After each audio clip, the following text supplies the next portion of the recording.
Salut les filles, j'espère que vous allez bien, j'espère que vous êtes au top aujourd'hui parce que c'est très important. Aujourd'hui, je vous apporte une toute petite vidéo très courte et très explicite. J'espère que cette vidéo va vous aider, va vous booster un peu. Alors aujourd'hui, j'avais envie de vous partager cette manière d'avoir de l'intimité avec votre partenaire non sexuelle, s'il vous plaît, de l'intimité non sexuelle. Parce que souvent, lorsqu'on parle d'intimité, on a tendance à voir le sexe. L'intimité ne veut pas dire relation sexuelle. Pas du tout. Alors, pour briser et ces mythes sur l'intimité, je vais vous partager cette manière d'avoir de l'intimité avec votre partenaire sans pour autant avoir des rapports sexuels. Numéro 1, vous pouvez être ensemble tous les deux, que ce soit dans la chambre, dans la salle à manger, le salon, balcon, n'importe où, sans être obligé de dire quoi que ce soit ou sans être obligé de faire quoi que ce soit. C'est pas parce qu'on est dans la chambre qu'on est obligé de faire tout ce que vous savez. Donc, ce n'est pas parce que vous êtes dans le salon que vous êtes obligé de faire quoi que ce soit. Donc, je vous dis pas que c'est pas nécessaire, ça va de soi. Mais la vie et les relations de couple ne, ne tournent pas autour du sexe. Il y a autre chose. Il y a les moments de qualité, les voyages ensemble, les rires et des tas de choses que vous pouvez faire ensemble. C'est pas toujours le sexe, le sexe, le sexe, le sexe, le sexe. Alors, vous pouvez être ensemble sans être obligé de dire ou de faire quoi que ce soit. Numéro 2, vous pouvez lui faire un petit cadeau sans aucune occasion spéciale. Ça, c'est avoir de l'intimité avec son partenaire. Lui faire un petit cadeau comme ça. Donc, et je dois pas attendre Noël et son anniversaire, l'anniversaire de notre rencontre ou de notre mariage, je sais pas, peu importe. L'occasion, c'est Valentin. Vous avez envie de lui faire un petit cadeau, un switch et un pantalon, chaussures, parfum, ce que vous voulez. Vous pouvez lui faire ce petit cadeau-là. Ça, c'est avoir de l'intimité avec son partenaire. De l'intimité non sexuelle. Numéro 3, vous pouvez lui faire un long baiser. Je sais pas, ça dépend et de vous. Ça peut être un baiser langoureux ou pas. Un long baiser sans pour autant aller plus loin. Quand je dis sans pour autant aller plus loin, on n'est pas des bébés, on sait ce que ça veut dire. Sans pour autant rentrer dans les rapports sexuels. Et voilà. Je suis pas là pour vous interdire, c'est votre vie, mais je vous dis que et, un long baiser ne veut pas dire, OK, c'est les préliminaires pour entrer dans les rapports sexuels.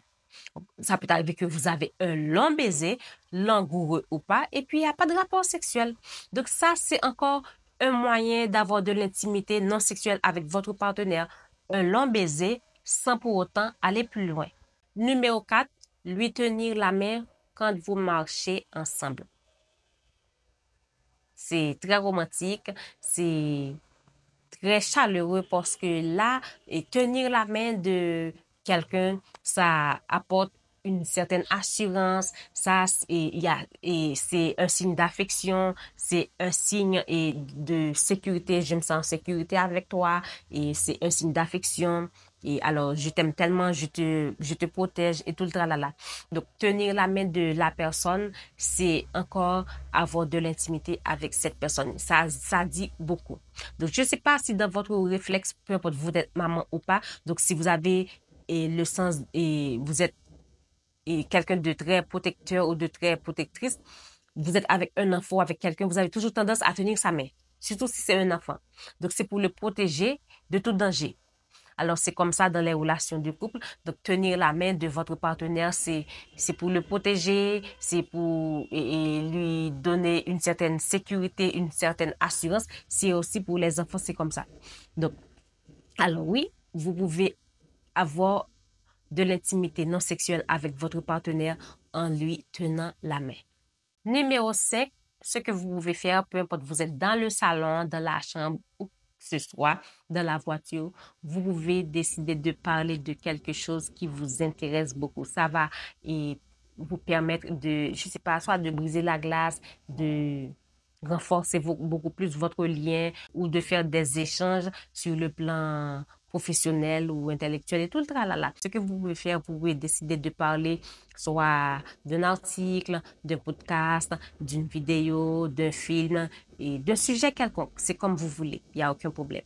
Numéro 6, pour avoir de l'intimité non sexuelle avec votre partenaire, ce que vous pouvez faire, vous pouvez décider de lui parler de vos peurs, de vos craintes, de vos rêves, de vos préoccupations, de vos joies, de vos objectifs et tout le tralala. C'est une autre façon d'avoir de l'intimité avec votre partenaire. Ça, c'est très intime. Vous partagez vos peurs, vos joies, vos tristesses, vos doutes, vos préoccupations, vos rêves et tout le tralala. Ça, c'est de l'intimité. Alors oui, il y a beaucoup de façons d'avoir de l'intimité avec son partenaire sans pour autant avoir des rapports sexuels. Numéro 7 pour finir, vous pouvez vous blottir dans ses bras avec amour, avec tendresse sans pour autant aller plus loin. Et ça peut être un câlin, ça peut être il vous serre dans ses bras, peu importe.